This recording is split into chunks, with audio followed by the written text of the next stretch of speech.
మొదటి తెస్సలోనికే పత్రిక 5వ అధ్యాయము 23వ వచనం. సమాధానకర్తయగు దేవుడే మిమ్మును సంపూర్ణముగా పరిశుద్ధపరచునుగాక. మీ ఆత్మయు జీవమును శరీరమును మన ప్రభువైన యేసుక్రీస్తు రాకడయందు నిందారహితముగాను సంపూర్ణముగాను ఉండునట్లు కాపాడబడును గాక. 23 మళ్ళా కలిసి చదువుదాం. సమాధానకర్తయగు దేవుడే మిమ్మును సంపూర్ణముగా పరిశుద్ధపరచును గాక. మీ ఆత్మయు జీవమును శరీరమును మన ప్రభు అయిన యేసుక్రీస్తు రాకడయందు నిందారహితముగాను సంపూర్ణముగాను ఉండునట్లు కాపాడబడును గాక. చదవబడిన ఈ లేఖనాన్ని మనం జాగ్రత్తగా మన వినికిడిలో భద్రపరుచుకుంటూ దేవునికి మనం ఇష్టలుగా ఆయనకి మనల్ని మనం అప్పగించుకోవడానికి మనం ఈ లోకంలో బ్రతుకుదాం. మరి సమయంలో ప్రియులారా, మనం చదివిన ఈ లేఖన భాగంలో తెస్సలోనికైలకు రాసిన మొదటి పత్రిక 5వ అధ్యాయం 23వ వచనం ఆధారంగా నేను సంబంధాల విషయంలో చేయబోతున్న మరొక ధ్యానాన్ని మీ ముందు ఉంచాలని కోరుతున్నాను. అదేంటంటే, ఈరోజు మనం వినబోయేది శరీరము, అలాగే మనస్సు, ఆత్మ, ఈ మూడిటికి మధ్య ఉన్న సంబంధం. ఈ మూడిటికి మధ్య ఉన్న సంబంధాన్ని గురించి మనం జ్ఞాపకం చేసుకుంటాం. ఈరోజు జాగ్రత్తగా మనసు పెట్టి ఆలకించండి. చాలా పర్యాయాలు మనం దీని విషయమైన ఆలోచన కానీ అవగాహన కానీ కలిగి ఉండం. దీనికే మరొక పేరు దేహము, ప్రాణము, ఆత్మ. అందుకే మనం చదివాం 5వ వచనంలో, 5వ అధ్యాయం 23వ వచనంలో మీ ఆత్మయు జీవమును శరీరమును, ఈ మూడు కూడా ఆత్మయు జీవమును శరీరము. ఆత్మ అంటే మనకు తెలుసు స్పిరిట్.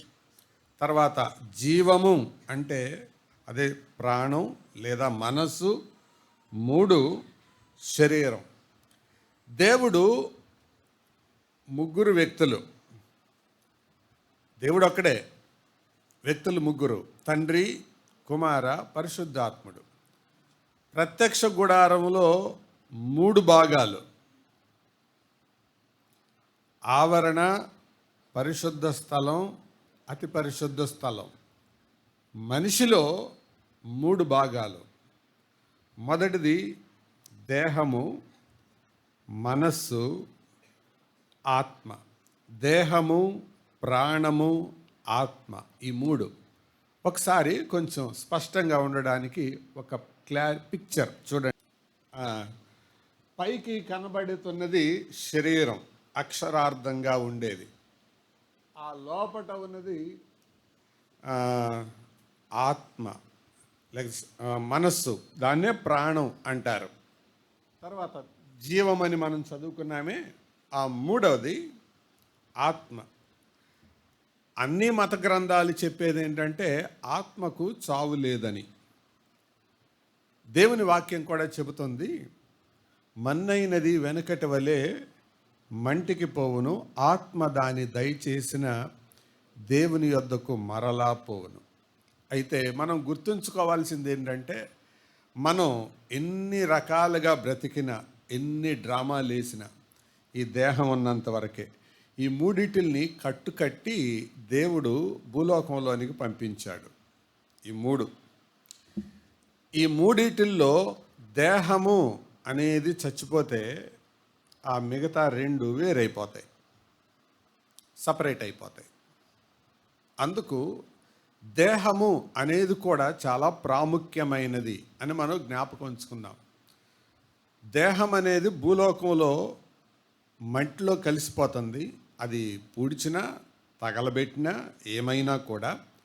కానీ ఆత్మ దేవుని దగ్గరికి వెళ్ళిపోతుంది, విడిపోతాయి. దాన్నే చావు అని అంటారు. గతంలో మరణం అనే దానికి 3 అర్థాలు చెప్పాను కదా, గుర్తుందా ఎవరికైనా? 3 రకాలైన మరణాలు. మరణం అంటే అర్థం ఏంటి? వేరైపోవడం.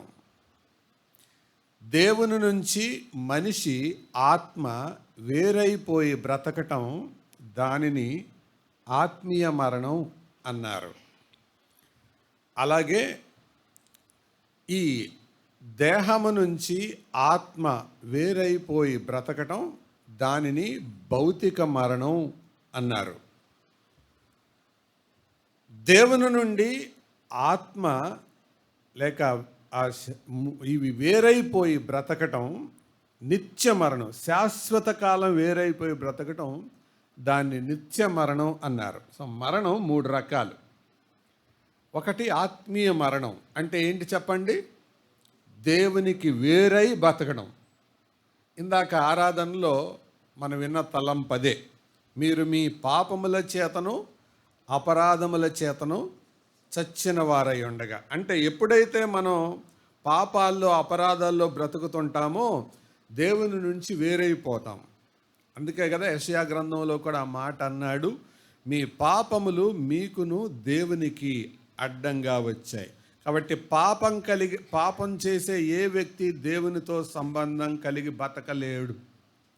పరిశుద్ధుడైన దేవుడు పాపి అయిన మానవునితో సహవాసం చేయలేడు.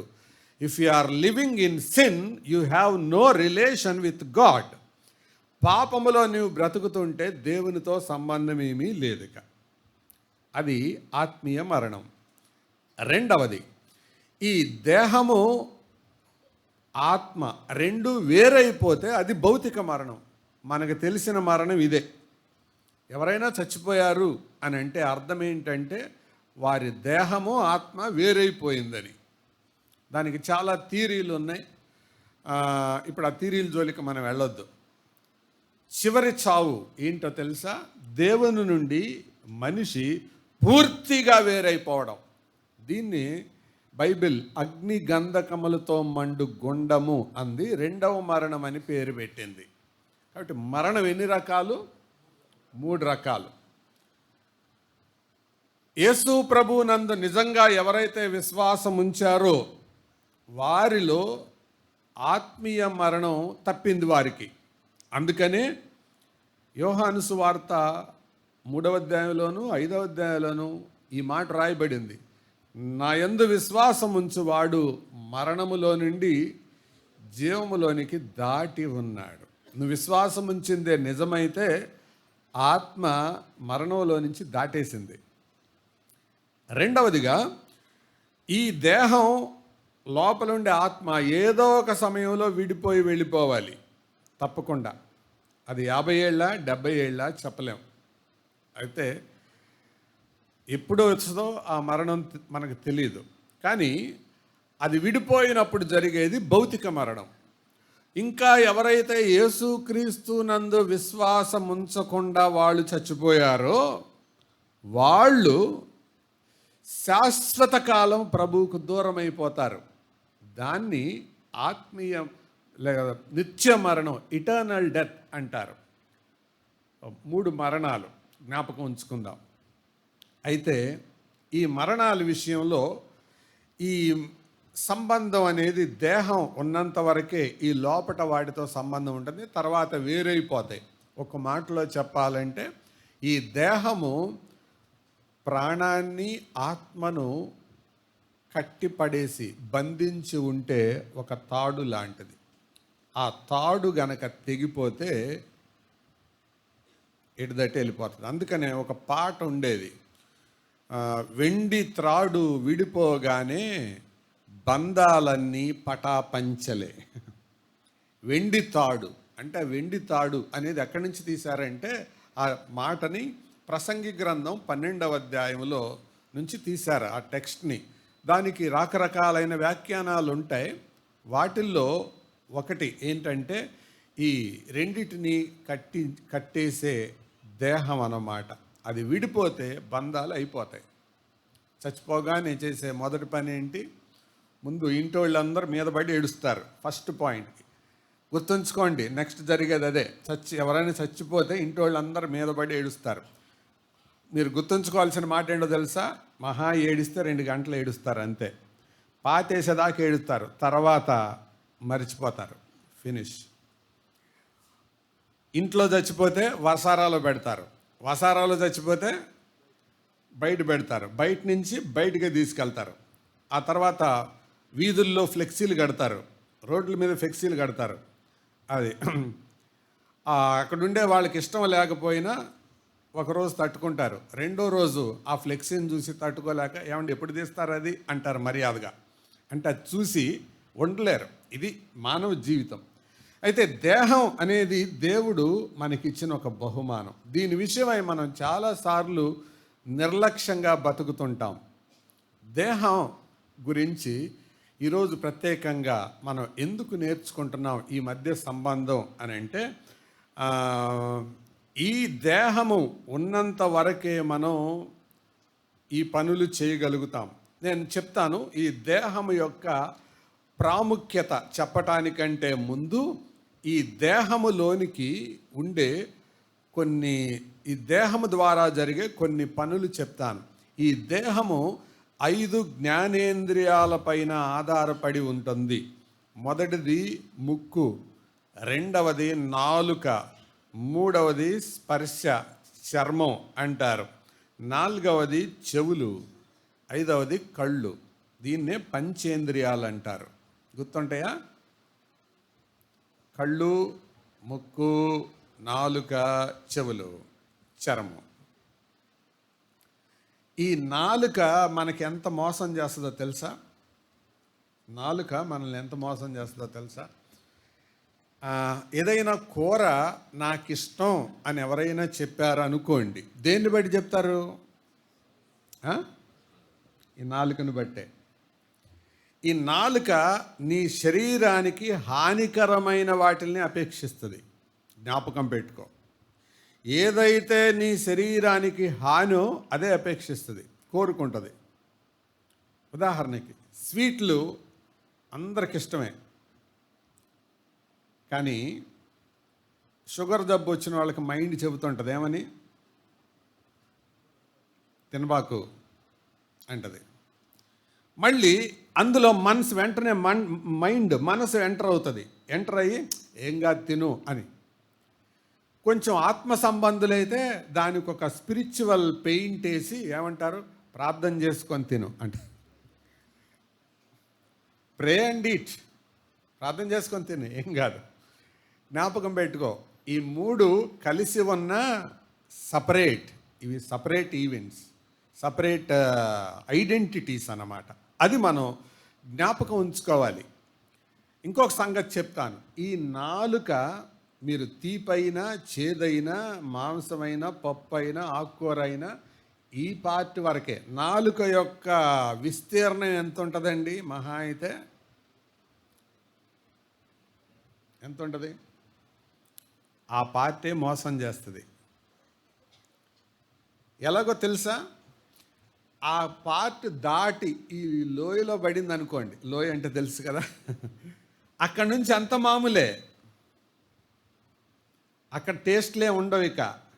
కానీ ఈ పార్ట్ వరకు మాత్రమే ఎంత మోసం చేస్తుందంటే, నాకిష్టం, అది నాకు ఇష్టం లేదు అని నువ్వు అంటున్నావంటే దేన్ని బట్టి డిసైడ్ చేస్తున్నావు? నాలుకను బట్టి డిసైడ్ చేస్తున్నావు. ఇది దేహాన్ని చెడగొడుతూ ఉంటుంది. సో ఈ పంచేంద్రియాలు ఈ దేహాన్ని నియంత్రిస్తాయి. తర్వాత మనస్సు, దాన్నే ప్రాణం అంటారు. అదేంటంటే దానికి మనలో ఉండే ఇమోషన్స్ అనగా భావోద్రేకాలు, భయము, కోపము, ఇలాంటివన్నీ, తర్వాత తెలివితేటలు, తర్వాత చిత్తము, ఆ తర్వాత మనస్సాక్షి, ఇవన్నీ కూడా మనసులో ఉంటాయి. ఆత్మ అంటే అది దేవునితో కనెక్ట్ అయ్యే స్థలం, దేవునితో కనెక్ట్ అయ్యే స్థలం. యేసు ప్రభు వారు సమరయ స్త్రీతో మాట్లాడుతూ, దేవుడు ఆత్మ గనుక ఆయనను ఆరాధించువారు ఆత్మతోనూ సత్యముతో. అక్కడ 2 ఆత్మలు కనపడతాయి, దేవుడు ఆత్మ గనుక అన్నాడు. అంటే ఏ ఆత్మ? అది దేవుని ఆత్మ. ఆయనను ఆరాధించువారు ఆత్మతోను. మీరు చూడండి కావాలంటే మీ బైబిల్లో 4వ అధ్యాయం 24వ వచనం చదవండి. దేవుడు ఆత్మ గనుక ఆయనను ఆరాధించువారు ఆత్మతోను. అక్కడ ఏమైనా ఆత్మ అని వాడినప్పుడు సపరేట్ లెటర్స్ ఏమైనా ఉన్నాయా? 4:24. దేవుడు ఆత్మ గనుక అన్న దగ్గర మీ ఏ లెటర్స్ ఉన్నాయి?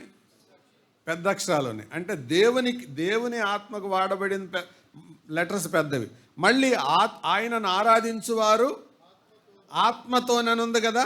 ఆ ఆత్మ ఏంటి? అది మనిషి ఆత్మ అన్నమాట. అది లెక్క. కాబట్టి దేవునితో మనం కనెక్ట్ అవ్వాలంటే ఆరాధనలో దేంతో కనెక్ట్ అవుతాం చెప్పండి? ఆత్మతో. కొంతమంది అంటారు, ఏమండి మీ ఆరాధనలు ఏంటి చప్పగా ఉంటాయి అని. ఎందుకు చప్పగా ఉంటాయో తెలుసా? బాడీ ఉండదు మన దాంట్లో. బాడీకి ప్రాముఖ్యత ఉండదు, శరీరానికి ప్రాముఖ్యత ఉండదు. చాలా స్థలాల్లో ఆరాధన అంటే ఏంటి?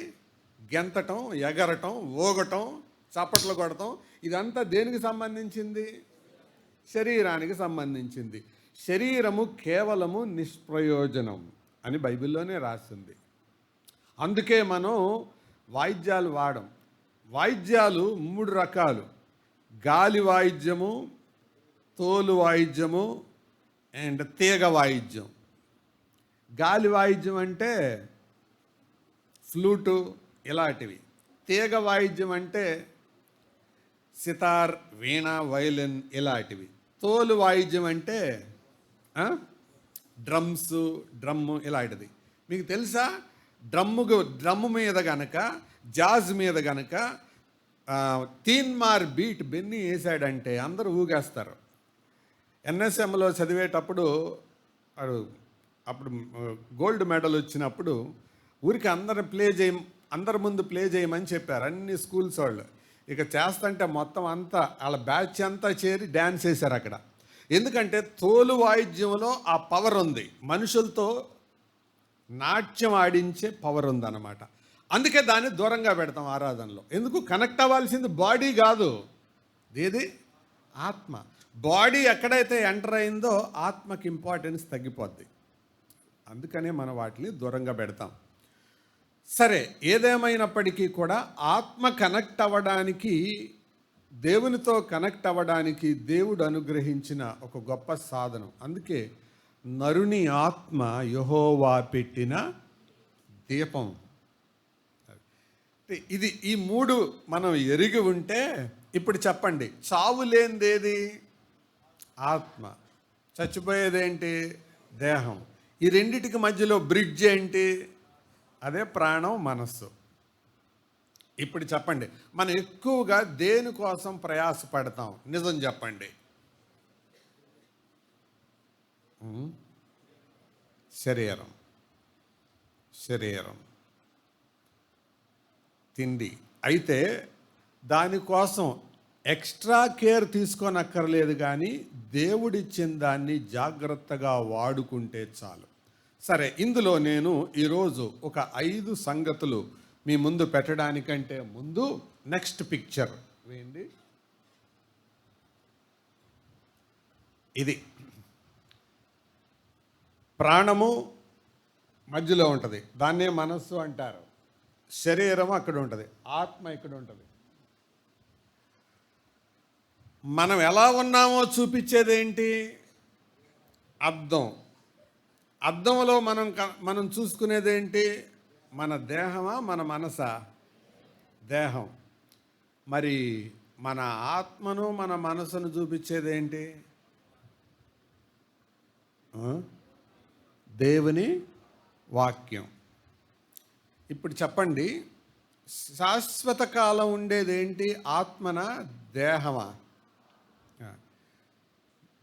తిన్నగా ఒక ప్రశ్న అడగనా? మీరు ఎక్కువ అర్థం చూసుకుంటారా, ఎక్కువ వాక్యం చదువుతారా? అందరు నోటి మాట లేదే, కంటి చూపే. కానీ అర్థం చూసుకోవడం తప్పు కాదు, అద్దం మాత్రమే చూసుకొని వాక్యాన్ని చదవకపోవడం తప్పు. ఎందుకో తెలుసా? ఆ వాక్యం ఏం చేస్తుందో హెబ్రీ గ్రంథకర్త 4వ అధ్యాయం 12వ వచనంలో చెప్పాడు. చూద్దాం రండి. హెబ్రీ గ్రంథ పత్రిక 4:12 చదవండి. ఎందుకనగా దేవుని వాక్యము సజీవమై బలము గలదై రెండంచులు గల ఎటువంటి ఖడ్గము కంటెను ఎలాగుండి వాడిగా ఉండి దేన్ని చదవాలి ఆ మాటే. మన మెయిన్ పాయింట్ అదే. ప్రాణాత్మలను దేన్ని దోస్తుంది? ప్రాణాన్ని, ఆత్మను. ఇందాక ప్రాణం అంటే ఏమనుకున్నాం? సోల్. ఇప్పుడు చెప్పండి, వాక్యానికి దూరంగా ఉండే వాళ్ళు ప్రాణం గురించి లేక మనస్సు గురించి శ్రద్ధ తీసుకుంటున్నట్టేనా? మాట్లాడండి.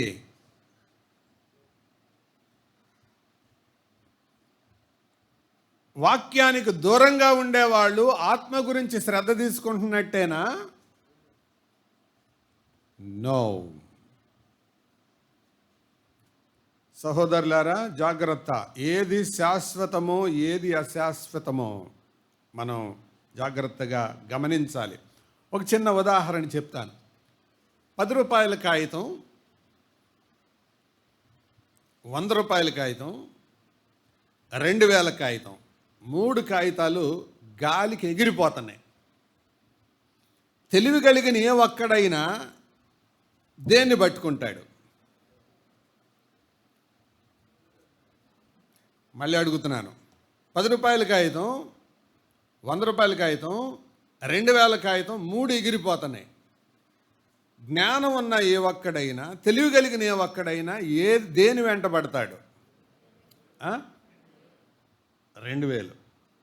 ఒకవేళ చాకచక్యం కలిగినోడైతే 3 పట్టుకుంటాడు. ఒకవేళ ఏదైనా ఒకటే పట్టుకోవాలంటే ఏది పట్టుకుంటాడు చెప్పండి? 2000. ఒకవేళ ఎవడైనా 10 రూపాయల నోటి అంట పరిగెడుతున్నాడు అనుకోండి, ఏమంటారు? రేయ్, నీకేమన్నా దిమ్మ ఖరాబ్ అయిందిరా? నీకేమన్నా మెంటల్ వచ్చిందిరా? ఇప్పుడు చెప్పండి, దేహం వెంట మాత్రమే పరిగెడుతూ దేహం కొరకు మాత్రమే కష్టపడే వాళ్ళని యేసు ప్రభు కూడా అలాగన్నాడు. దిమ్మ ఖరాబ్ అయిన వాళ్ళు, మైండ్ చెడిపోయిన వాళ్ళు. దాన్నే గుడ్డితనం అన్నారు, బ్లైండ్. ధనవంతుడితో అబ్రహాం మాట్లాడుతున్నాడు. కుమారుడా, భూమి మీద ఉండగా నీవు నీకిష్టమైనట్టు సుఖం అనుభవించావు, నీకిష్టం వచ్చినట్టు బతికావు. సహోదరులారా, ఆలోచన చేయండి. ఈ ఉదయకాలం మనం ఆలోచించవలసిన ప్రాముఖ్యమైన సంగతి, ఆత్మ కోసం నీ వెచ్చించే సమయం ఎంత? దేహం కోసం నువ్వు వెచ్చించే సమయం ఎంత? నీ ప్రాణం కోసం, నీ మనస్సు కోసం నీ వెచ్చించే సమయం ఎంత? రోమపత్రిక 12వ అధ్యాయం ఇలా చెబుతుంది. 1వ వచనం, సహోదరులారా, దేవునికి అనుకూలమైన సజీవ యాగముగా మీ శరీరములను ఆయనకు సమర్పించుకొనుడని దేవుని వాత్సల్యమును బట్టి మిమ్మల్ని బతిమాలుకొనుచున్నాను అని మీ మనస్సు మారి నూతన మగుట వలన రూపాంతరము పొందుడి. ప్రియులారా, ఇది మనం ఆలోచించవలసిన ప్రాముఖ్యమైన సంగతి. మరి అలాంటిది మన దేహాన్ని గురించి, మన ఆత్మను గురించి మనం ఆ వివేచన మనం కలిగి ఉన్నామా? ఆలోచించేద్దాం. ప్రియులారా, మన క్రైస్తవ జీవితంలో చాలాసార్లు దీన్ని నెగ్లెక్ట్ చేస్తున్నాం, నిర్లక్ష్యం చేస్తున్నాం, వదిలిపెట్టేస్తున్నాం. దాని గురించి అసలు పట్టింపే లేని వారిగా ఉంటున్నాం. అందుకే ఈరోజు దేవుడు మనతో మాట్లాడుతున్నాడు. ఈ రెండిటికి మధ్య, ఈ మూడిటికి మధ్య ఉన్న లింక్ను మనం ఎరిగి దేనికి ఎంత ప్రాముఖ్యత ఇవ్వాలో కష్టపడదాం. అయితే ఈ రెండిట్లో ఆత్మ ప్రాముఖ్యమైనదైనా ఆత్మ దేహం కలిసి ఉన్నంత వరకే మనం అది ఆత్మ గురించి జాగ్రత్త తీసుకోగలం. ఎప్పటి వరకు జాగ్రత్త తీసుకోగలం? ఈ రెండు కలిసి ఉన్నంత వరకే. దేహం గనక చచ్చిపోతే ఇంకా ఆత్మ గురించి నువ్వేం జాగ్రత్త తీసుకోలేవు. ఆ దేహాన్ని గురించిన లెక్కే నువ్వు దేవునికి లెక్క చెప్పాలి. దేహముతో జరిగించిన వాటి ఫలం ప్రతివాడు పొందినట్లు. చూడండి, ఆ మాట కూడా చదువుదాం. కొరింథీయులకు రాసిన 2వ పత్రిక, కొరింథీ 2వ పత్రిక 5వ అధ్యాయం 10వ వచనం. క్రియలు చొప్పున మంచివైనా సరే చెడ్డవైనా సరే, ఏంటి వేటి ఫలం? దేహముతో జరిగించిన వాటి ఫలం. సోదరుడా, సోదరి, దేహముతో నువ్వేమైతే జరిగిస్తావో ఆ ఫలం తప్పకుండా పొందాలి. దేహంతో నువ్వేం జరిగించావో దాని ఫలం పొందాలి. ఎందుకో తెలుసా? ఆత్మకి, దేహానికి, మనస్సుకు, మూడిటికి సంబంధం ఉంది. అందుకే తెస్సలోనికే పత్రికలో మూడిటి గురించి రాశాడు. ప్రభు రాకడలో ఈ 3 నిర్దోషంగా ఉండాలి, నిష్కల్మషంగా ఉండాలి అని ప్రభు అలాగ మీ పట్ల చేయునుగాక అని అంటున్నాడు. Right, okay. నేను త్వరగా ఒక 5 సంగతులు మీ ముందు పెడతాను. ఈ సంబంధం యొక్క ప్రాముఖ్యత చెబుతాను. రెండవదిగా, ఈ దేహాన్ని గురించి మనలో అజాగ్రత్త ఏర్పడడానికి కారణాలు చెప్తాను. మూడవది, మన యొక్క మానసిక లేకపోతే భౌతిక అనారోగ్యానికి సూచనలు చెబుతాను. నాలుగవదిగా, దానికి ఉండే నివారణలు చెబుతాను. ఐదవదిగా, దాన్ని పట్టించుకోకపోతే వచ్చే పర్యవసానాలు చెబుతాను. మొదటిగా, దీని యొక్క ప్రాముఖ్యత. ఎందుకు దీని గురించి మనం ఎరగాలి అంటే దీంట్లో 4 మాటలు చెప్తాను. మొదటిగా, ఇది దేవుడు ఏర్పాటు చేసిన క్రమం. అది నంబర్ 1. దేవుడు దాన్ని ఏర్పాటు చేశాడు. ఆ సిస్టమ్ దేవుడే పెట్టాడు. తన పోలికలో తన స్వరూపము చొప్పున నరుని నిర్మించాడు. అందుకు దాని గురించిన జాగ్రత్త మనం తీసుకోవాలి. రెండవదిగా, దైవజనుని యొక్క ఆశ అది. తెస్సలోనికే పత్రిక 5:23 ఇంతకుముందే చదువుకున్నాం.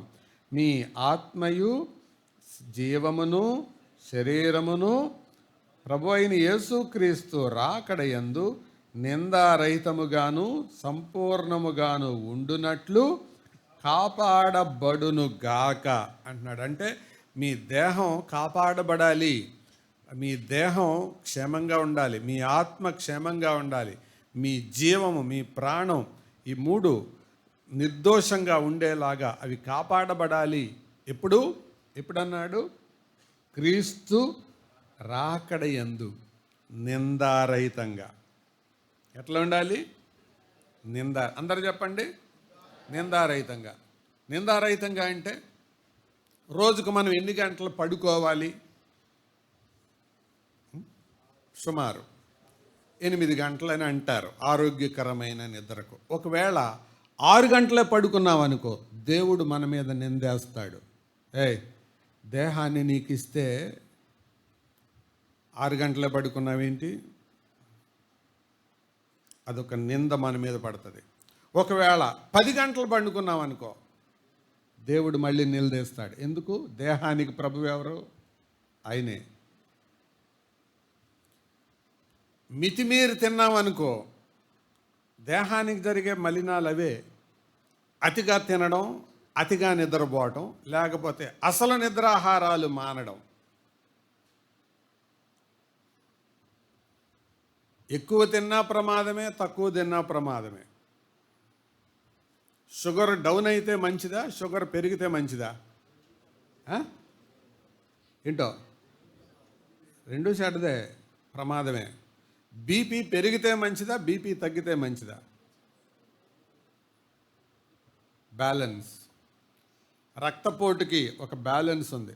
గుండె నిమిషానికి 72 సార్లు కొట్టుకుంటుంది అని అంటారు. మరి గుండె నిమిషానికి 100 సార్లు కొట్టుకుంటే ఆరోగ్యమా అనారోగ్యమా? బాగా పనిచేస్తుందండి, బాగా 100 సార్లు కొట్టుకుంటుంది అంటారా? అలా కాకుండా లేదండి నేను బాగా అలసిపోయాను, 50 సార్లే కొట్టుకుంటానంటే. గుండెకో సిస్టమ్ పెట్టాడు దేవుడు, రక్తానికో సిస్టమ్ పెట్టాడు దేవుడు. జాగ్రత్తగా కాపాడుకోవాలి దాన్ని. సో అందుకే ప్రభువు ముందు నిలబడ్డప్పుడు దేహంతో జరిగించిన వాటి ఫలం. ఒక ఆవిడ మంచం మీద ఉంటే, ఆంటీ ఏంటి ఎట్లా ఉన్నారంటే, బాబు షుగర్ బాగా పెరిగింది అని అంది. అయ్యో అంత షుగర్ ఎలా పెరిగిందా అంటే అన్న. ఏం చెప్పను బాబు, 360 వచ్చింది అంది. అమ్మో 360 అంటే వేసవి కాలం అది. అంత షుగర్ ఎలా వచ్చిందా అంటే 6 రసం మామిడికాయలు తిన్నాను బాబు అంది. అరే షుగర్ ఉంటే 6 రసం మామిడికాయలు ఎట్ట తిన్నారా ఆంటీ అంటే, ఆవిడ చెప్తుంది ఈ ఎదవ ప్రాణం ఉంటే ఉంది పోతే పోయింది, ప్రార్థన చేసుకొని తినేశాను బాబు అంటుంది. ఇలాంటివే రేపు అక్కడ లెక్కలోకి వచ్చేది. దేహాన్ని జాగ్రత్తగా కాపాడుకోవాలి. ఆత్మని దేవుడు రక్షించాడు, కానీ ఈ దేహానికి ఉన్న మలినం ఉందే, అపవిత్రత ఉందే, ఆ దేహం విషయంలో నువ్వు రూల్స్ అతిక్రమించేవే, వీటన్నిటికీ అక్కడ లెక్క చెప్పాలి. ఎందుకు? దేహము నీ సొమ్ము కాదు, దేహము దేవుడు నీకు ఇచ్చింది. అందుకనే కొరింథీయులకు రాసిన పత్రికలో పౌలు అన్నాడు, మీ దేహములు దేవుని వలన మీకు అనుగ్రహింపబడి, గాడ్ గేవ్ యూ బాడీ, ఆ బాడీని బోడి చేసుకోబాకు. ఎక్కువ శాతం మందికి ఈ దేహం విషయమైన జాగ్రత్త లేక దానికి నష్టం తెచ్చుకుంటున్నారు. ప్రియులారా, అయితే దీని యొక్క మలిను దేనికి కూడా అంటుకుంటుంది? ఆత్మకు కూడా అంటుకుంటుంది. అందుకే దైవజనుడు ఆశపడుతున్నాడు, ప్రభు రాకడొస్తుంది, మీ ఆత్మలు రక్షించబడ్డాయి, కానీ మీ దేహాలకు మీ ప్రాణాలకు అంటిన మట్టి మలినం ఒకవేళ ఆత్మను మురికిపరుస్తాను, అందుకని 3 నిర్దోషంగా ఉండాలి, నిందారహితంగా ఉండాలి అని కోరుకుంటున్నాడు. 2 కారణాలు చెప్పాను ఎందుకు ఇది అంత ప్రాముఖ్యమైంది. ఒకటి దేవుని క్రమం, రెండవది దైవజనుని ఆశ, మూడవది ఆ మూడిటి మధ్య మంచి సంబంధమే దేవునికి మహిమ. చదువుదామా? కొరింథీయులకు రాసిన మొదటి పత్రిక 6వ అధ్యాయం 20వ వచనం. 1 కొరింథీ 6:20. మీరు విలువ పెట్టి కొనబడిన వారు గనుక మీ దేహముతో దేవుని మహిమపరచుడి. అంటే నువ్వు దేవుని మహిమపరచటంలో నీ ఆత్మే కాదు, ఏది కూడా ఉంది? నీ దేహం.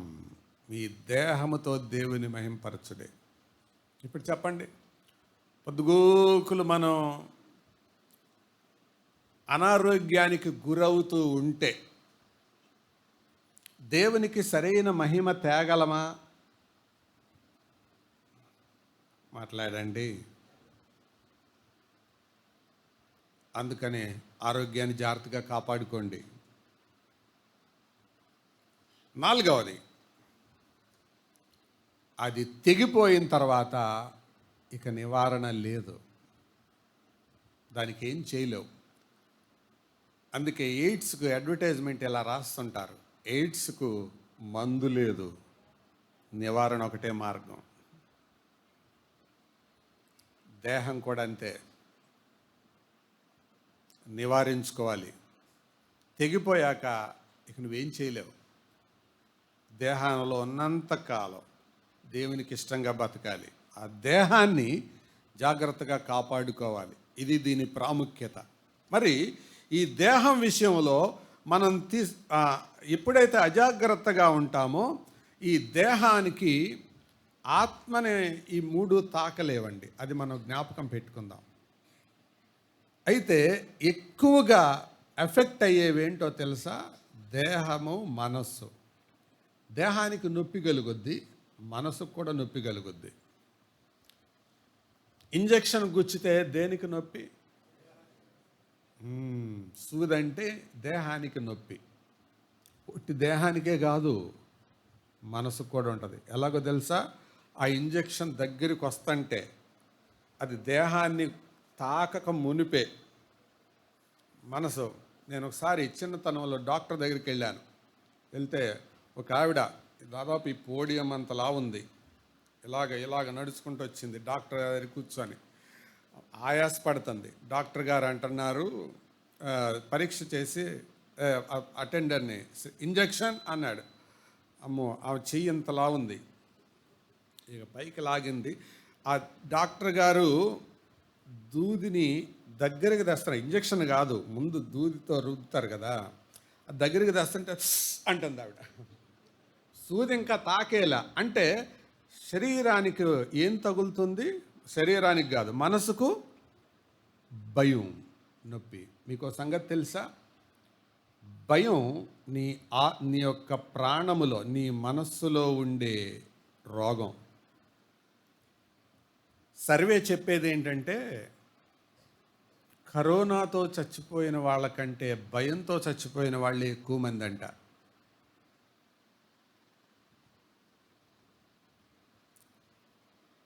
ఇంజెక్షన్ సూది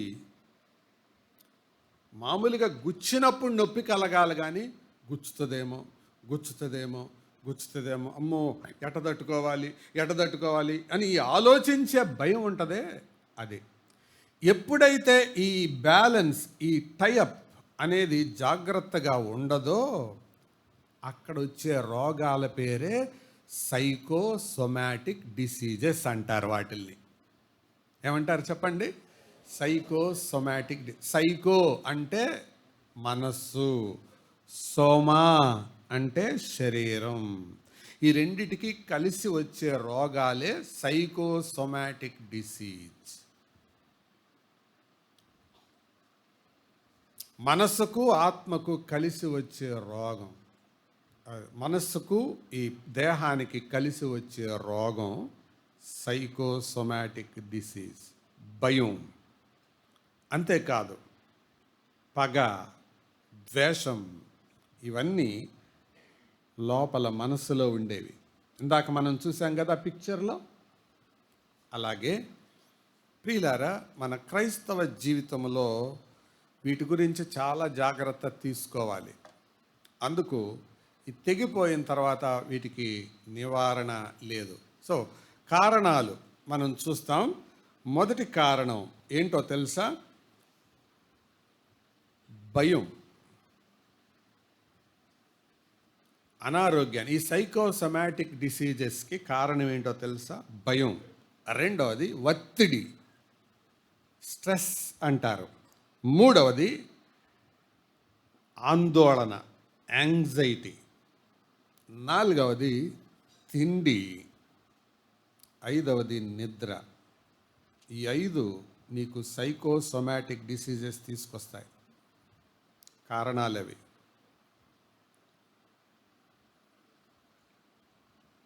ఇవి వ్యక్తిగతమైనవి, పర్సనల్.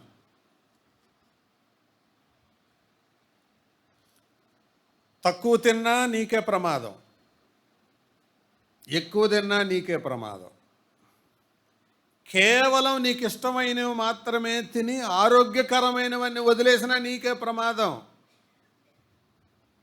దేవునికి లెక్క చెప్పాలి. దేవుడు సమస్తాన్ని మంచిగా సృష్టించాడు. నిజంగా అడుగుతాను, చెప్పండి, మనకి బిర్యానీ ఇష్టమా, కాకరకాయ కూర ఇష్టమా?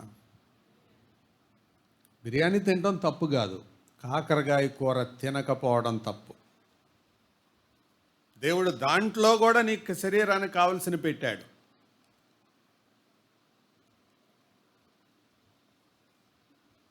Know the difference. ఆ తేడా తెలుసుకోండి. పీతలు, రొయ్యలు ఇష్టమా, తోటకూర, ఆకుకూర ఇష్టమా?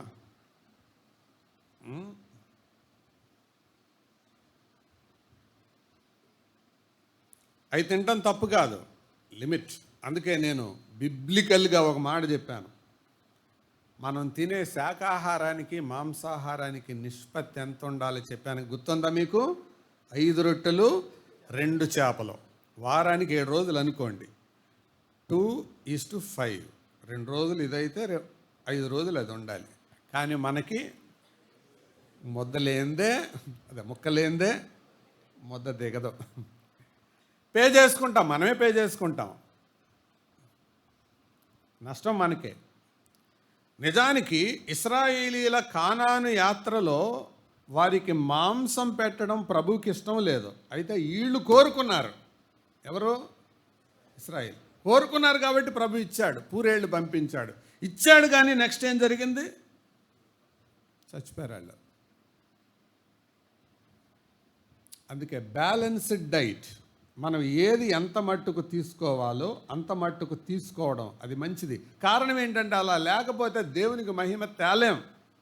సో తిండి, నిద్ర కూడా అంతే. చాలామంది నిద్రపోవట్లేదండి. మీకు తెలుసా? నేను ఈ మధ్య ఒక న్యూస్ చదివాను. రాత్రంతా వైఫై ఆన్ అయిన ఇంట్లో, వైఫై ఆన్ అవ్వని ఇంట్లో రెండిటికి తేడా చూస్తే, రాత్రంతా వైఫై ఆన్ అయి ఉన్న ఇంట్లో నిద్రపోయే వాళ్ళ శాతం తగ్గిపోయింది. సర్వే చెబుతున్నమాట. It is affecting your mind. నీకు తెలీదు. ఎంత స్పీడ్ ఉంటే అంత టాప్ అనుకుంటున్నావు. ఫైన్, పని చేసుకోవడానికి పర్వాలా, కానీ అది నీ యొక్క మనస్సును, శరీరాన్ని ఎలా ప్రభావితం చేస్తుంది అర్థం కావట్లా. దేవుడు మానవ జాతిని సృజించినప్పుడు వాళ్ళు ఎంతకాలం బ్రతికారు? 900, 800, 700. ఆ తర్వాత ఆయుష్కాలం పడిపోతూ వచ్చింది. నోవహు కాలం వచ్చేటప్పటికి 120 సంవత్సరాలు. వారి ఆయుష్కాలము 125 ఏండ్లగును, 120 ఏండ్లగును అని 6వ అధ్యాయంలో చెప్పాడు. ఆ తర్వాత మోషే కాలం వచ్చేటప్పటికి మానవుని ఆయుష్కాలం 70 సంవత్సరములు, అధిక బలమున్న ఎడల 80 సంవత్సరాలు. మరి ఎందుకు అలా పడిపోతూ వచ్చింది అంటే స్వయంకృతాపరాధం. We're not taking care of our bodies. అప్పుడు ప్రధానమైన కారణం ఏంటో తెలుసా? ఆహారంలో కల్తీలు లేవు, నిద్ర అన్డిస్టర్బ్డ్గా ఉండేది. ఎందుకో తెలుసా? సాయంత్రం సూర్యుడు దిగిపోగానే నిద్రపోయేవాళ్ళు. ఇప్పుడు సూర్యుడు దిగిపోయినా మనం మళ్ళీ లైట్ సృష్టించుకుంటున్నాం. లైట్ వేసి రాత్రంతా పనిచేస్తున్నాం. దేవుడు శరీరాన్ని అట్లా చేయలా, ఆ సిస్టమ్ పెట్టలా, రాత్రంతా పనిచేసే సిస్టమ్ పెట్టలా. నువ్వు చేస్తున్నావంటే అది నీ దౌర్భాగ్యం. దేవుడు సిస్టమ్ బాడీలో పెట్టలా, విశ్రాంతి పెట్టాడు. నీ ఆయుష్కాలమే తగ్గిపోద్ది. సైకోసమాటిక్ డిసీజెస్ వస్తాయి. దేవునికి మహిమ తేలేవు. ఎప్పుడైనా ఎవరికైనా ఆలస్యం అవుతుంది, కానీ అలవాటుగా అలా జరగటం దేవుడు పెట్టిన సిస్టానికి మనం వ్యతిరేకంగా బతుకుతున్నట్లు లెక్క. నిన్నటి దినానే ఒక వార్త చదివాను. ఒక స్టేషన్లో దొంగోడు ట్రైన్లో కూర్చున్న లేడీ చైను కిటికీలో నుంచి లాగేశాడు. అతనేమో మిలిటరీ ఆఫీసర్, కర్ణాటకకి చెందిన ఆయన. ట్రైన్ కదిలిపోయింది, కదిలే టైంలో లాగేశాడు చైను. అందుకని ఈయనేం చేశాడు? ట్రైన్లో నుంచి అమాంతంగా దూకేశాడు వాడిని పట్టుకుందామని. ట్రాక్ మీద పడ్డాడు, అవతల నుంచి వచ్చే ట్రైన్ కొట్టేసింది, చచ్చిపోయాడు. ప్రకృతి నియమాలు ఆగో. చైన్ పోతే పోయింది, ప్రాణం పోయింది కదా. ప్రభునందు ప్రియులారా, మనం ఈ మధ్య ఈ తేడా మనం ఎరగలేకపోతున్నాం. ఏది విలువైందో, ఏది విలువ తక్కువదో, దేనికి ఎంత ప్రాముఖ్యత ఇవ్వాలో అనేది మనకు అర్థం అవటల్లా. అందుకు ఇవి చాలా ప్రభావితం చూపించేవి. వ్యక్తిగతమైన కారణాలు ఏంటి చెప్పండి? భయం, ఒత్తిడి, ఆందోళన, యాంగ్జైటీ అంటారు. తిండి అంటే ఎక్కువ తినకూడదు, తక్కువ తినకూడదు. కొంతమంది పర్వతం పెట్టుకుంటారు ప్లేట్లో, కొండలు పిండి చేసినట్టుగా. కంటి నిండా అంత కనపడితే కానీ ఉండదు. తిను, కానీ ఎవరు చెల్లించాలి? నువ్వే చెల్లించాలి. కొంతమంది అస్సలు తినరు, టిఫిన్ తినరు, మధ్యాహ్నం తినరు, ఒక పూటే తింటారు. దేవుడి సిస్టమ్ అలా పెట్టలా. జాగ్రత్త. నిద్ర, సరైన స్లీప్ లేకపోతే నువ్వు ఆరోగ్యంగా ఉండలేవు. ప్రాపర్ నిద్ర ఉండాలి. తర్వాత కుటుంబానికి సంబంధించిన కారణాలు కూడా ఉన్నాయి. కొన్ని అనారోగ్యాలు వారసత్వంగా వచ్చే ఉన్నాయి. రెండవది, కుటుంబ సభ్యుల మధ్య సరైన సంబంధాలు లేకపోయినా సైకోసొమాటిక్ డిసీజెస్ వస్తాయి. ఏదో పేరుకి కలిసి ఉన్నట్టుగా ఉంటారు. ఆ ఇంట్లో ప్రేమ, ఆప్యాయత, సంభాషణలు లేకపోతే ఒకే ఇంట్లో ఒకే కప్పు కింద ఉండొచ్చు, సంబంధాలు లేకుండా బతకొచ్చు. గుర్తుపెట్టుకో, అది నీ యొక్క మానసిక శారీరక ఆరోగ్యాన్ని దెబ్బతీస్తుంది. ఇవి కారణాలు. తర్వాత నెక్స్ట్ది, దానికి సూచనలు చెప్తాను. సూచనలు ఏంటి అని అంటే, కొన్ని రకాలైన చర్మ వ్యాధులు వస్తాయి. వాటిల్ని న్యూరోడెర్మటైటిస్ అని అంటారు. చర్మం మీదకి వచ్చే వ్యాధులు దీనికే గుర్తు. ఒత్తిడి ఇవి పెరిగినప్పుడు వస్తాయి. తర్వాత గుండె దడ, గుండె వేగం పెరగడం, గుండె సంబంధించిన వ్యాధులు, డయాబెటీస్, నిద్రలేమి, పండుకుంటారు కానీ నిద్రపోరు.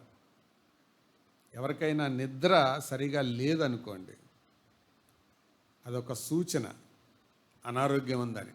అందుకే డాక్టర్ల దగ్గరికి వెళ్తే అడుగుతారు, చూసారా మీరు నిద్ర పడుతుందా మీకు బాగా అని. మన నిద్రతో వాళ్ళకేం సంబంధం అంటే, నిద్ర అనేది చాలా ప్రాముఖ్యమైనది. నువ్వు ఆరోగ్యంగా ఉన్నావా, అనారోగ్యంగా ఉన్నావా అని. కీర్తనల గ్రంథంలో దావీదు ఒక మాట అంటాడు, నేను పండుకొని నిద్రపోవుదును. చూడండి ఆ మాట. బహుశా 4వ చదవండి. 4వ కీర్తన దొరికిందా? 3, 4 వచనం చెప్పు. 4, 8. యెహోవా నేను నెమ్మదితో పండుకున్నాక మనలో చాలామంది నిద్రపోరు. ఏం చూస్తారు మీరు చెప్పండి? పండుకొని చదవచ్చా? పండుకొని ఫోన్ చూడొచ్చా? కమాన్ మాట్లాడండి. పండుకొని టీవీ చూడొచ్చా? నువ్వు ఇవన్నీ చేస్తున్నావంటే కూర్చొని చెయ్యి. నువ్వు పండుకోగానే చేయాల్సిన పని ఏంటి? నిద్రపోవాలి. కానీ పండుకొని ఇది చేస్తుంటే నీ శరీరాన్ని నువ్వే రోగానికి అప్పగించుకుంటున్నావు. దేనికి? ఏం డిసీజ్ అని చెప్పాను? సైకోసొమాటిక్ డిసీజ్ తెచ్చుకుంటున్నావు, నీ మీదకి తెచ్చుకుంటున్నావు అంతే. ఇవన్నీ స్వయంకృతాపరాధాలు. పండుకొని నిద్రపోవద్దు అంతే. నేను పండుకుంటాను, నిద్రపోతాను. నువ్వు నిద్రపోయేటప్పుడే పండుకోవాలి, పండుకోగానే నిద్రపోవాలి. ఇంకే పని చేసినా కూర్చొని చేయి, నిలబడి చేయి, పరిగెత్తుతూ చేయి, మెలకుగా ఉండి చేయి. పండుకుంటే నిద్రపోవాలి అంతే. ఆ తర్వాత హఠాత్తుగా స్పృహ తప్పటం, స్థూలకాయం అంటే ఒబేసిటీ, బరువు పెరుగుతున్నావు అని అంటే అది శుభవార్త, దుర్వార్త. అండర్ వెయిట్ ఉన్న వాళ్ళకి శుభవార్త. జీతం పెరిగిందండి అంటే శుభవార్త, దుర్వార్త? శుభవార్త. ఇంక్రిమెంట్ పెరిగిందంటే శుభవార్త, దుర్వార్త? బీపీ పెరిగిందండి అంటే శుభవార్త, దుర్వార్త? బరువు పెరుగుతున్నారండి అంటే స్థూలకాయం. మనం ఎత్తుకు మన బాడీకి మించిన వెయిట్ ఉన్నామంటే శరీరం పట్ల మనం శ్రద్ధ తీసుకోవట్లేదని అర్థం. దానికి కారకులు మనమే. Balanced person. ప్రభు రాకడలో ఇవన్నీ సమంగా ఉండాలి. చెప్పండి, ఏవేంటి? శరీరము, ప్రాణము, ఆత్మ నిందారహితంగా ఉండాలి.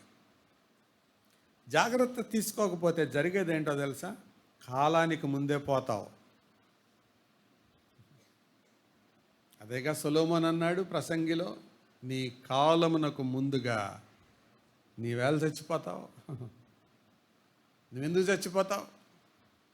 దేవుడు నీ కోసం ఎంతో ఆయుష్కాలాన్ని నియమించాడు. నీ కాలానికి ముందుగా నువ్వు చస్తానికి నీ చేతిలోనే పెట్టాడు అది. ఇవి సూచనలు. అయితే నివారణలు చెప్తాను, జాగ్రత్తగా వినండి.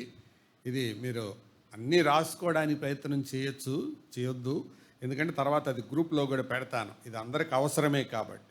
పాటించవలసినవి ముందు, ఈ శరీరంతో, ప్రాణంతో, ఆత్మతో సరైన సంబంధం నువ్వు కలిగి ఉండాలి అని అంటే నంబర్ 1, మొదటిది ఏంటో తెలుసా? యథార్థంగా ఉండు. ఎవరితో? దేవునితో యథార్థంగా ఉండు. రెండోది, నీతో నువ్వు యథార్థంగా ఉండు. మూడోది, నీ కుటుంబ సభ్యులతో యథార్థంగా ఉండు. నాలుగవది, నీ సంఘ సభ్యులతో నువ్వు యథార్థంగా ఉండు. దాపరికాలు ఉండొద్దు. ఉన్నావా నీ మీదకి రోగం తెచ్చుకుంటావు. ఎందుకో తెలుసా? నీ లోపట ఉండే చెడిపోయిన మనస్సు, దాపరికాలతో ఉండే మనస్సు, నటించే మనస్సు, దాచుకునే మనస్సు, నీ యొక్క మనస్సు శరీరం మీద ప్రభావం చూపుతుంది. అది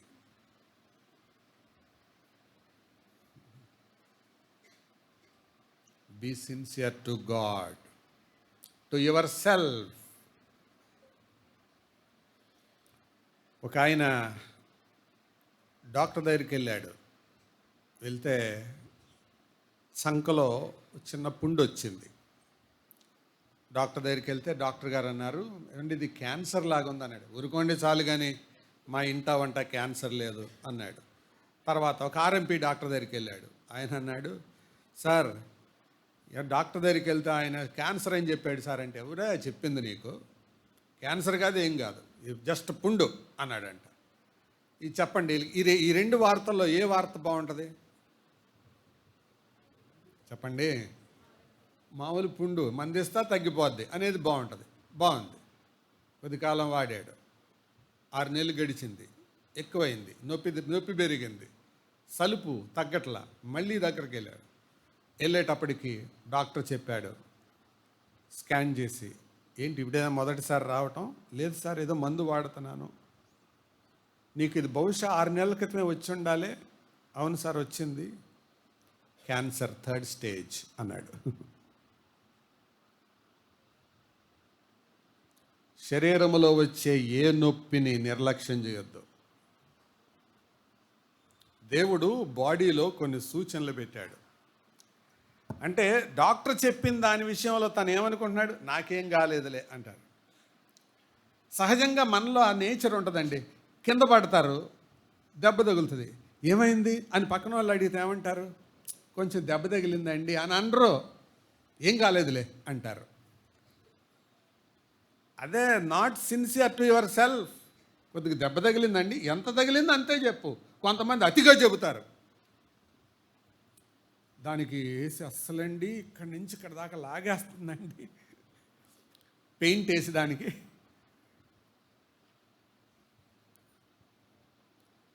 sincere to self, sincere to family.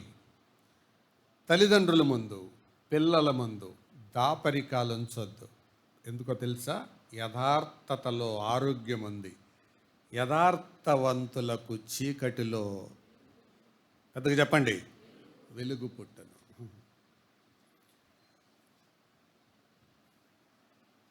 సంఘస్థులతో ఎప్పుడు అబద్ధాలు ఆడొద్దు. నీకు తెలియకుండానే నీ మనస్సు మీద ప్రభావం చూపుతుంది అది. అందుకే ఒక భక్తుడు అన్నాడు, lying to man is meanness, lying to God is madness. మనుషులతో అబద్ధం ఆడడం నీచమైన పని, దేవునితో అబద్ధం ఆడడం పిచ్చి పని. యథార్థంగా ఉండు. రెండవది, సంతోషంగా ఉండు. Be happy. ఎల్లప్పుడూ ప్రభువునందు ఆనందించుడి. ఆనందానికి మూలం ప్రభువు అయినప్పుడు సంతోషం ఎప్పుడూ ఉంటుంది. అందుకనే సామెతల గ్రంథంలో మాట ఉంది, సంతోషకరమైన హృదయము ముఖమునకు తేజస్సునిచ్చును. నీ హృదయం సంతోషంగా ఉంటే ముఖం సంతోషంగా ఉంటుంది. అందుకే ఇంగ్లీష్లో కూడా కొటేషన్ ఉంది, face is the index of the mind. మూడవది, సహవాసం మెయింటైన్ చేయి. యేసు ప్రభు అంతటా ఆయనకే సహవాసం అవసరమైంది. నిజానికి ఆయనకి అవసరంలా, కానీ ఎందుకు కలిగి ఉన్నాడు సహవాసం? రే నాతో కలిసి ప్రార్థన చేద్దు రండిరా అని తీసుకెళ్ళాడు వాళ్ళని. ఎవరిని? శిష్యుల్ని. నాకు అది భలే ఆశ్చర్యం అనిపిస్తుంది. అందరూ వెళ్దాం రండి అన్నాడు. ఆ మిగతా 8 మందిని అక్కడ ఆపేశాడు. ఎందుకంటే ఒకడు అప్పుడే చచ్చిపోయాడు కదా. ఆ ముగ్గురిని మాత్రం తీసుకొని వెళ్ళి లోపలికి, నేను వచ్చేదాకా మీరు మెలకువగా ఉండండి అని ఇంకొంచెం లోపలికి వెళ్ళి. ఎందుకు వెంట పెట్టుకొని ఉన్నాడు ఆయన వాళ్ళని? వెంట ఉన్నాడు. ఎందుకున్నాడు ఆయన? మనిషి సహవాస జీవి. నువ్వు ఒంటరిగా బతుకుతున్నావంటే నిన్ను నువ్వే వేరు చేసుకుంటున్నావు. తెలియకుండా రోగాలు వస్తాయి, యథార్థతలో తప్పిపోతావు, నటిస్తావు. ఎక్కువగా నటించేది ఎవరో తెలుసా? ఒంటరిగా ఉండేవాళ్ళే. లేని దాన్ని ప్రదర్శిస్తారు, లేని భక్తిని ప్రదర్శిస్తారు, లేని మంచితనాన్ని ప్రదర్శిస్తారు, లేని నవ్వును ప్రదర్శిస్తారు. అందుకే మీరు చూడండి, ఒంటరిగా ఉండేవాళ్ళు నవ్వారు అనుకోండి, అందరికంటే విపరీతంగా నవ్వుతారు. మీరు గమనించండి కావాలంటే ఇప్పటి నుంచి మొదలుపెట్టి. అది విపరీతంగా నవ్వుతున్నాడంటే అర్థం ఏంటంటే చిన్నదానికి విపరీతంగా రియాక్ట్ అవుతారు. ఎందుకంటే ఎంతో సంతోషించినట్టు అవతల వాడికి ప్రదర్శించడం అనమాట. అది ఇట్స్ ఎ ప్రాబ్లం, అదో సమస్య.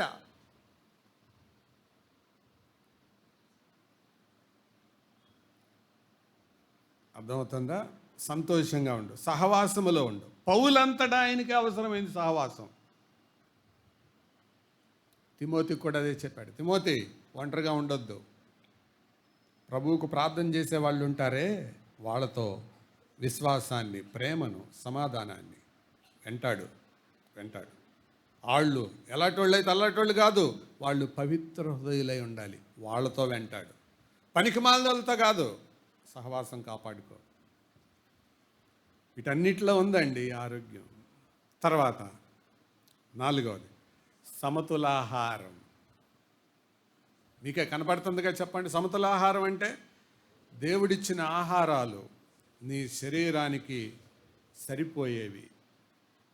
అమ్మా నాన్నోళ్ళు చెప్పింది, పెట్టింది మాట్లాడకుండా తిను. అది నాకు నచ్చదు, అది నాకు ఇష్టం లేదు అని అనొద్దు. అన్నావా నువ్వు ఇద్దరిని బాధ పెట్టినట్టు. ఎవరో తెలుసా? 1 వండిన వాళ్ళని, 2 ఇచ్చిన దేవుణ్ణి. Balanced diet. 5వది, మేలు చేయి. ఎవరికి మేలు చేయాలి? సంఘానికి మేలు చేయి, సమాజానికి మేలు చేయి. యేసుప్రభు భూలోకానికి వచ్చినప్పుడు కూడా ఆయన చేసే పని అదే. ఆయన మేలు చేయుచు సంచరించను. నువ్వు మేలు చేసేవానివైతే నీకు మేలు వస్తుంది.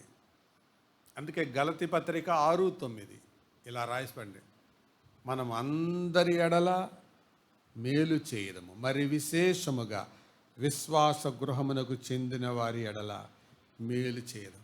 మిమ్మల్ని ఒక మాట అడుగుతాను, ఈ వారములో నువ్వు చేసిన మేలేంటి చెప్పు? మేళ్ళేంటి చెప్పు? సంఘానికి కానీ సమాజానికి కానీ నువ్వు చేసిన మేళ్ళేంటి చెప్పు? నువ్వు గిల్లుకున్న గోల్డ్ ఏంటి చెప్పు అని అంటలేదు నేను. నువ్వు చేసిన మేళ్ళేంటి చెప్పు? ఏం మేలు చేసావు నువ్వు ఈ వారంలో?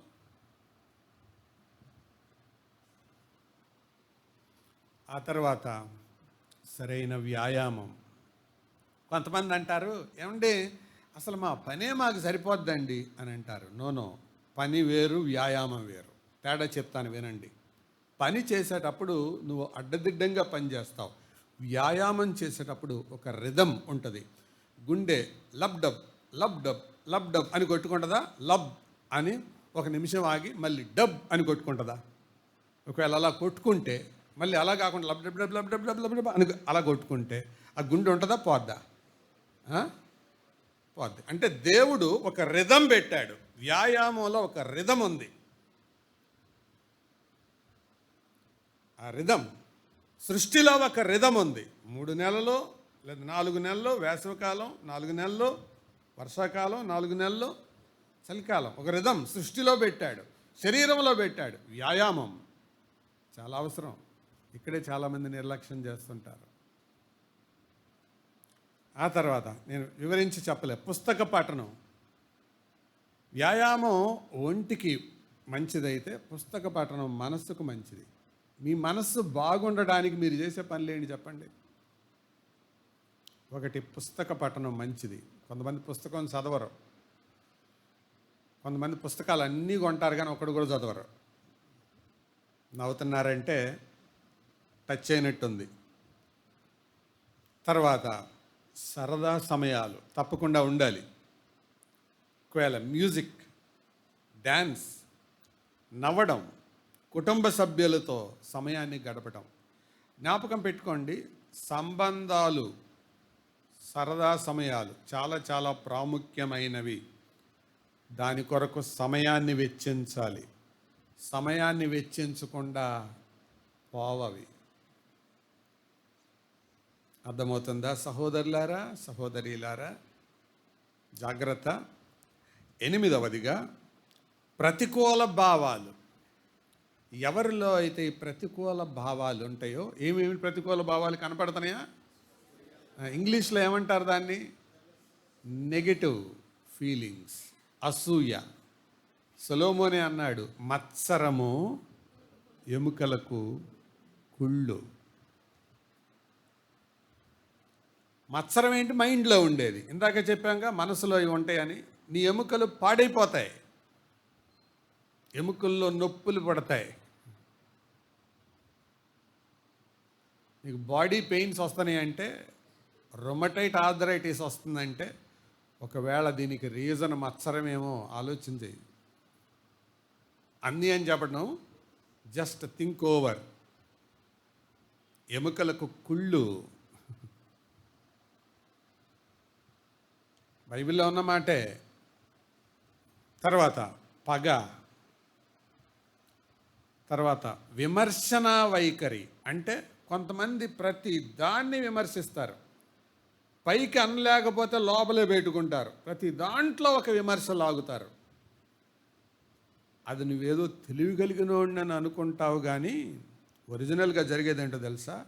నీ మానసిక రోగం నీ ఒంటికి అంటుకుంటుంది. అది it will change into psychosomatic disease. నీ ఒంటికి అంటుకుంటుంది, నీ ఒంటిని పాడు చేస్తుంది అది. తర్వాత అపరాధ భావం. అంటే తప్పు చేశావు, అది లోపటే. అపరాధ భావం అనేది నువ్వు ఒప్పుకోనంత వరకు అది లోపలే మిగిలిపోతుంది. బైబిల్లో అపరాధ భావం విషయంలో 2 పొరపాట్లు చేశారు. ఒకటి ఆకాను, 2 యోధా ఇస్కరియోతు. ఆకాను, he confessed at wrong place. ఆకాను, he confessed at wrong time.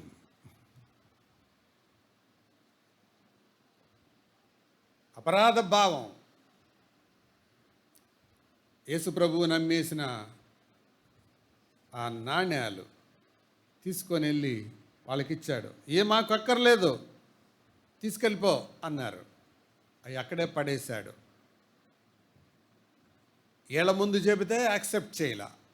యేసు ప్రభువు ముందుకు వెళ్ళటానికి దమ్ము జాల్లా. ఏం చేశాడు? ఊరేసుకున్నాడు. జాగ్రత్త. అపరాధ భావం నీలో ఉంటే నీకు నువ్వే హాని చేసుకుంటావు. అందుకే దావీదు కొడుకు సొలొమోను అన్నాడు, అతిక్రమము దాచిపెట్టువాడు వర్ధిల్లడు, ఒప్పుకొని విడిచిపెట్టువాడు కనికరం పొందుతాడు. ఒప్పుకో, భార్య ముందు చేసావా ఒప్పుకో, భర్త ముందు చేసావా ఒప్పుకో, తోటి విశ్వాసం ముందు చేసావా ఒప్పుకో, కన్ఫెస్. దాపరిక ఉండొద్దు. ఫస్టే విన్నాం, బీ ఆనెస్ట్, యథార్థంగా ఉండవు. లేకపోతే నీకే దెబ్బతింటుంది, అది నువ్వే నష్టపోతావు. నీ శరీరానికి మట్టి అంటుకుంటుంది, మనసుకు మట్టి అంటుకుంటుంది.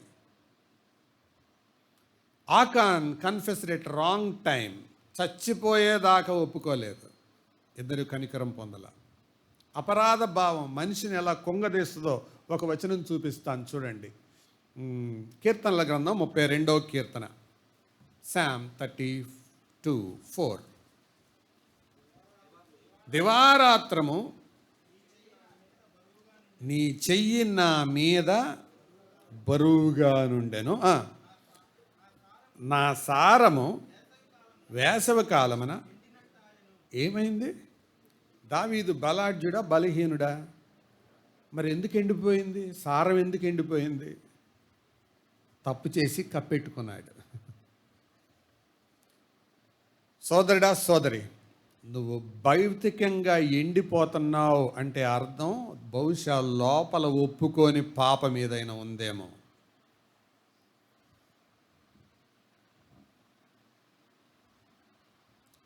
మనసుకు కల్మషం అంటుకుంటే ఒంటికి కూడా అంటుకుంటుంది. ఆ రెండిటికి దేవుడు ముడేసి పంపించాడు.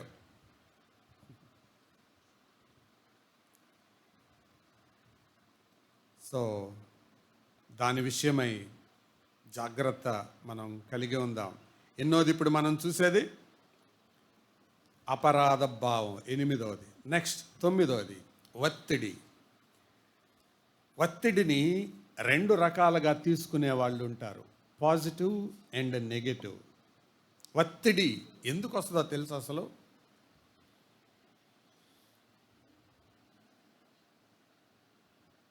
అనేక కారణాలు ఉన్నాయి. వాటిల్లో ఒక కారణం, సమయమంతా వృధా చేసి నిక్ ఆఫ్ ద మూమెంట్లో మేలుకుంటే ఒత్తిడి ఉంటుంది.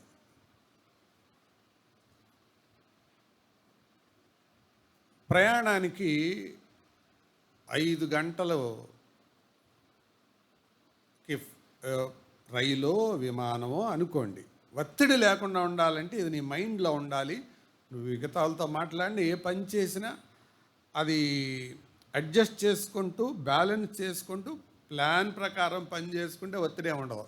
అలా కాకుండా 4 గంటల దాకా నువ్వు శుభ్రంగా తిని కబుర్లు చెప్పి నిద్రపోయి ఆఖరి గంటలో మేలుకొని అరే టైం అయింది అనుకుంటే ఏమవుతుంది? ఒత్తిడి పెరిగిపోద్ది. గుండె మీద ప్రెషర్ పడుతుంది. ఆరోగ్యానికి నువ్వే. చాలామంది పిల్లలు పరీక్షల టైంలో టీలు తాగుతారు. ఎందుకో తెలుసా? సంవత్సరం అంతా ఆడతారు. ప్రెషర్ పెరుగుతుంది. నువ్వు స్లిప్ టెస్ట్లోనే సరిగ్గా ఉంటే అసైన్మెంట్ సరిగ్గా రాస్తావు. అసైన్మెంట్ సరిగ్గా ఉంటే మంత్లీ టెస్ట్ సరిగ్గా రాస్తావు. మంత్లీ టెస్ట్లో సిన్సియర్గా ఉంటే క్వార్టర్లీ సరిగ్గా రాస్తావు. క్వార్టర్లీ సరిగ్గా రాస్తే హాఫ్ ఇయర్లీ సరిగ్గా రాస్తావు. హాఫ్ ఇయర్లీ సరిగ్గా రాస్తే యాన్యువల్ సరిగ్గా రాస్తావు. నువ్వు స్లిప్ టెస్ట్లో దాన్ని లైట్ తీసుకున్నావు. అందుకు యాన్యువల్ వచ్చినప్పుడు టెన్షన్ పడిపోతుంటావు. ఒత్తిడి అది నీ ఆరోగ్యం మీద దెబ్బ కొడుతుంది. ఇదంతా నువ్వు వయసులో ఉండగా ఏం జరగదు. నువ్వు పెద్దోడి అయి ఉంటావు చూసావు, అప్పుడు జరుగుతుంది అన్నమాట. అప్పుడు పడుతుంది బయట, ఒత్తిడి పడుతుంది. అర్థమవుతుందా? సో దాన్ని నెగిటివ్గా తీసుకోవచ్చు, పాజిటివ్గా తీసుకోవచ్చు. చాలా ఉదాహరణలు చెప్పొచ్చు. సమయాన్ని బట్టి నేను వేగంగా ముందుకెళ్తున్నాను. 10వది ఆడంబరంగా ఉండొద్దు. అంటే అతిగా అలంకరించుకోవడం, బైక్ డంబంగా కనపడడం. మీకు తెలియదు, అది చాలా ప్రభావం చూపిస్తుంది నీ ఆరోగ్యం మీద. సినిమా యాక్టర్లలో ఎక్కువ శాతం మంది ఈ ప్రెషర్ ఉంటుంది తెలుసా, బాగా కనపడాలని. అందుకే ఆ సినిమా యాక్టర్లు ఒక సర్టెన్ ఏజ్ వచ్చిన తర్వాత వాళ్ళ హీరోయిన్లుగా ఉంచరు. అమ్మ పాత్రలకు, అత్త పాత్రలకు వదిలేస్తుంటారు. ఎందుకు వదులుతారు? అందం గతించిపోద్ది. ఇది పడకూడదని దానికోసం అతిగా అలంకరించుకోవటం, సమయాన్ని స్లిమ్ చేసుకోవటం, ఇదంతా ఎంత ఒత్తిడో అర్థమవుతుంది కదా సహోదరులారా. నెక్స్ట్, వీటిల్లో మనం జ్ఞాపకం ఉంచుకుంటే నివారణలు మనం చేసుకోవచ్చు. చివరి మాట చెప్తాను. వీటికి లొంగకపోతే జరిగే పర్యవసానాలు ఏంటో తెలుసా? కాన్సిక్వెన్సెస్. ఒకటి, ముసలితనం త్వరగా వస్తుంది. దాన్నే పార్కిన్సనిజం అంటారు. పార్కిన్సన్ అనే ఆయన కనుక్కున్నాడు, అందుకే ఆయన పేరు మీద పెట్టారు అది. నాన్న సినిమాలు బాగా చూసేవాడు. ఒక్క సినిమా 60 సార్లు చూశాడు. పాతాళ భైరవి అనే సినిమా, రక్షణ పొందక మునుపు. అంత పిచ్చి. అన్నిసార్లు 60 సార్లు సినిమా చూసి బుల్బుల్ తార మీద స్టార్టింగ్ నుంచి చివరి దాకా వచ్చే బ్యాక్గ్రౌండ్ మ్యూజిక్, పాటలో ఏ డైలాగ్ ఎక్కడుందో మొత్తం చెప్పగలిగాడు. నంబూరులో వాళ్ళ పెళ్ళైన కొత్తలో బుల్బుల్ తార వాయిస్తుంటే ఊరంతా చెంపన మీద చేసుకొని, అరే ఏంట్రా ఇంత నాలెడ్జ్ అనుకున్నారు. నిద్ర మాని, ఆహారం మాని, ఇలా చేస్తూ మళ్ళీ డ్రామాలో మంచి హీరో ఆయన. ఇక డ్రామాలో వేస్తూ ఉంటే మా డ్రామాలో ఆయన హీరో, ఇక్కడ ఆయన ఇంకొక ఆయన విలను. ఆ సినిమాల్లో చూసినట్టుగానే ఆ విలను ఆ డ్రామాలో మా నాన్న చంపేశారంట. ఇక మా నాయనమ్మ ఒకటే ఏడుపు, అరే నా చిన్న కొడుకుని చంపేశారా అని.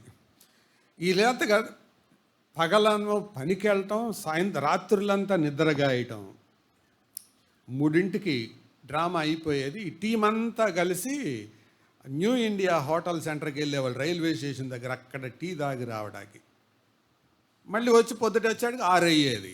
పనికి వెళ్ళిపోయేవాళ్ళు. యవన కాలంలో ఉన్నాడు, బయటపడలా. కాలం గడిచే కొద్దీ బయటపడటం మొదలైంది. చేతులు వణకటం మొదలయ్యాయి. దాని పేరే హాస్పిటల్కి వెళ్తే చెప్పారు, పార్కిన్సనిజం అండి. నిద్ర సరిగా లేనందువల్ల, విశ్రాంతి లేనందువల్ల. దేహాన్ని రక్షణ పొందకముందు అది ఇచ్చాడు అలాంటి జీవితం. రక్షణ పొందిన తర్వాత ప్రభువు ఆత్మను రక్షించాడు కానీ ఆరోగ్యం ఇవ్వాల.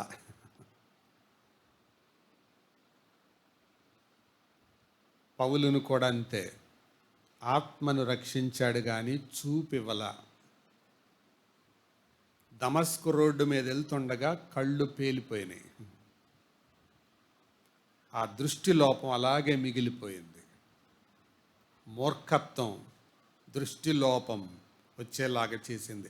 అందుకే గలతీయులతో మాట్లాడుతూ అంటారు, శక్యమైతే మీరు మీ కన్నులు ఓడదీసి నాకు ఇచ్చేసి ఉంటారు. ఎందుకన్నాడు ఆ మాట? That is the purpose. అందుకే జాగ్రత్త. పార్కిన్సనిజం. నెక్స్ట్, డిసీజ్, రోగం. తర్వాత ప్రీమెచ్యూర్ డెత్. ఉండవలసిన సమయం కంటే ముందుగానే చచ్చిపోవటం. నీ తిండి దగ్గర, నీ నిద్ర దగ్గర, నీ అలవాట్ల దగ్గర ఎక్కడో రాజీ పడిపోయావు.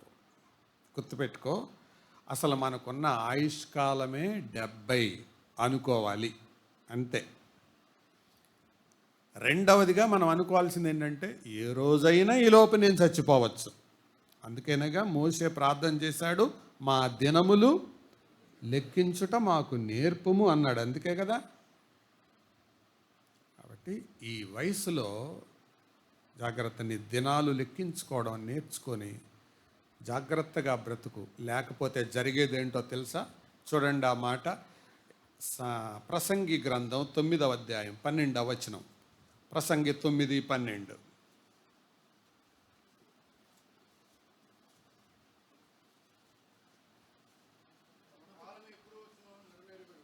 తమ కాలం ఎప్పుడు వచ్చునో నరులు ఎరుగరు. ఆ, ఆ, ఉమ్, కలుగునప్పుడు కాలం ఎప్పుడు వస్తుందో వాళ్ళకి తెలియదు. 7వ అధ్యాయం 17వ వచనం కూడా చూడండి. ఏ ఆ, సూచితని కలరు, ఆ, కలరు, ఉండకము, కాకుము, నువ్వు చేయకము. ఉమ్, గమనించండి ఆ పదం, నీ కాలమునకు ముందుగా నువ్వేళ చచ్చిపోతావు. దేవుడు నీకు ఒక ఆయుష్కాలాన్ని నియమించాడు. అన్ని రోజులు బ్రతుకు. ఎందుకు చచ్చిపోతావు నువ్వు? ఒక ఆయన రైల్వేలో ప్రయాణం చేసి వెళ్తూ సెల్ఫీ తీసుకుందామని చెయ్యి ఇలా పెట్టి, బయట నుంచి సెల్ఫీ తీసుకుందామని ఒక చేత్తో కడ్డీ పట్టుకొని రెండో చేయి ఫోన్ బయటకు పెట్టుకొని బయటికి ఏలాడుతూ ఉన్నాడు. పక్కనే ఉన్న పోల్ కొట్టింది, ఎగిరిపోయింది తలకాయ. పిక్నిక్ అని బయలుదేరాడు. ఏంటది? దుర్మార్గం. నీకు ట్రైన్లో ఉంది కూర్చోడానికి, లోపల సెల్ఫీ తీసుకో. మరి అంత అపాయాలు ప్రమాదాలు ఉన్న కాలంలో బ్రతుకుతున్నాం మనం. వివేకంగా ఉండండి. ప్రాముఖ్యంగా నేటి తరాల్లో యవన బిడ్డలు ఎంత రెచ్చిపోతున్నారంటే ముందుగా పోవటానికి వాళ్ళే తవ్వుకుంటున్నారు. కాలానికి ముందుగా ఎందుకు చేస్తావయ్యా? దేవుడు నీకు కొంతకాలం నియమించాడు. Enjoy full life. జీవితాన్ని పూర్తిగా ఆస్వాదించు. ప్రియులారా, ఈ దేహం దేవుడు మనకిచ్చాడు. దేవునికి మహిమ తెద్దాం. 5 విషయాలు నేను మీ ముందు పెట్టాను. మొదటిది, దాని ప్రాముఖ్యత ఏంటో చెప్పాను. రెండవది, ఈ దేహము పాడైపోవడానికి కారణాలు ఏంటో చెప్పాను. మూడవది, దానికి పాడైపోతూ ఉండగా కనపడే సూచనలు ఏంటో చెప్పాను. నాలుగవది, దాన్ని ఎలాగ నివారించుకోవచ్చో చెప్పాను. ఐదవది, దీనికి లొంగకపోతే వచ్చే పర్యవసానాలు ఏంటో చెప్పాను. ఒకటి మాత్రం వాస్తవం, దేవుడు ఈ 3 మనకు బాగుండాలని కోరుతున్నాడు. ఏ 3? మన ప్రాణం, మన ఆత్మ, మన దేహం. ఆత్మ రక్షించబడింది, దేహం విషయమై వదిలేయట్లేదు ఆయన. కానీ మన అజాగ్రత్త వలన ఆత్మ రక్షించబడిన దేహాన్ని పాడు చేసుకునే అవకాశం ఉంది. పాడు కాకుండా చూసుకో. దేవుడు ఇందులో ఉన్నాడు అన్న వివేచనతో బ్రతుకు. అట్టి కృప దేవుడు మనకి దయచేయనుగాక. ప్రార్థన చేద్దాం. తల వంచండి. ప్రార్థన.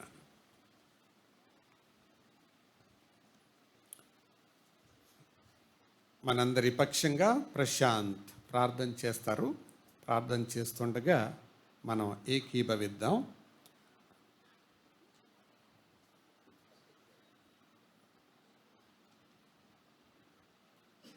మహోన్నతుడా, మహాగణుడా, అద్భుతకరుడా, ఆశ్చర్యకరుడవైన మా ప్రియ ప్రభువా తండ్రి, మా రక్షకుడు, మా విమోచకుడు క్రీస్తు యేసు పరిశుద్ధమైన నామములో నాయన మీ సముఖములో సంగముగా సమకూడి నాయన స్తుతించుటకును ఆరాధించుటకును మీరు మాకు అనుగ్రహించిన ఇటు భాగ్యము ధన్యతకై స్తోత్రాలు చెల్లిస్తున్నాము తండ్రి.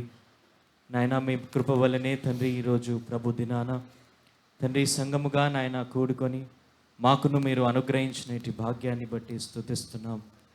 నాయన మీ దాసుడు సుధాకర్ అంకుల్ ద్వారా నాయన శ్రేష్టమైన వాక్యాన్ని నాయన మీరు మాకు వినిపించినందుకు స్తోత్రాలు చెల్లిస్తున్నాం. దేవా, మా శరీరానికిని మా జీవముకును మా ఆత్మకును కావలసిన ప్రతి మాటను మీరు మాకు అనుగ్రహించారు నాయన. ప్రతిదీ నాయన మేము విని మీ చిత్తానుసారంగా వాక్యానుసారంగా నాయనా మేము అనుసరించి జీవించుటకును మీ ఆత్మ సహాయాన్ని అనుగ్రహించండి. దేవా, మనుష్య మాతృలము, బలహీనులము తండ్రి. కేవలము మీ మాట ద్వారానే మేము బలపడుతూ నాయనా మీకు ఇష్టలంగా బ్రతుకుటకును మీరు దినదినము మమ్మల్ని తీర్చిదిద్దుమని మీ సన్నిధిలో ప్రార్థిస్తున్నాం. నాయనా, ఇటు భాగ్యాన్ని మీరు మాకు ఇచ్చారు. మీ సన్నిధిలో నాయన ఆరాధించే ధన్యతను మీరు మాకు అనుగ్రహించారు. మీకు ఎంతగానో స్తోత్రాలు చెల్లిస్తున్నాం. నాయనా, వందనాలు చెల్లిస్తూ తండ్రి, ఈ సమయంలో ప్రభువా ఈ కృపను బట్టి నాయన మీకు స్తోత్రాలు. సజీవ లెక్కలో ఉన్నాము నాయన, మీ సన్నిధిలో ఉన్నామంటే ఇది కేవలము మీ దయ, మీ కృపను బట్టి నాయన మీకు స్తోత్రాలు చెల్లిస్తున్నాం. నాయన, ఈ ఆరాధనలో కూడా నాయన మేము పాలు పొందే కృపనిచ్చారు. ఇంక ముందు కూడా నాయన ఎర్రబాలెం వెళ్ళాలి, మీరు సహాయం చేయండి. చేరి వచ్చిన ప్రతి ఒక్కరిని బట్టి నాయన మీ సన్నిధిలో స్తుతిస్తూ, ఈ నాయన సంఘాన్ని బట్టి మీ సన్నిధిలో ప్రార్థిస్తూ, దీవించి ఆశీర్వదించి అన్ని విధాలుగా నాయన మీ కృపలో బలపరచమని మీ సన్నిధిలో మొరపెట్టుచున్నాం. మీ కృపలో నాయన ఈ సంఘాన్ని, అలాగే సుధాకర్ అంకుల్ తన కుటుంబాన్ని బట్టి నాయన మీ సన్నిధిలో స్తుతిస్తూ, నాయన చిన్న ప్రార్థన మీరు ఆలకించి అంగీకరించమని మా రక్షకుడు, మా విమోచకుడు క్రీస్తు యేసు ప్రశస్త నామంలో ప్రార్థించి వేడుకొంచున్నాము తండ్రి. ఆమేన్. తండ్రి అయిన దేవుని ప్రేమ, మన ప్రభువును రక్షకుడైన యేసుక్రీస్తు కృప, పరిశుద్ధాత్మని సన్నిధి సహవాసం సదా మనతో ఉండి మన ప్రాణాత్మ దేహము ఆయన ఎదుట, ఆయన రాకడలో నిందారహితముగా ఉండునట్లు సహాయం చేసి నడిపించునుగాక. ఆమేన్. మంచిది, అందరికీ వందనాలు. సెలవు తీసుకుందాం.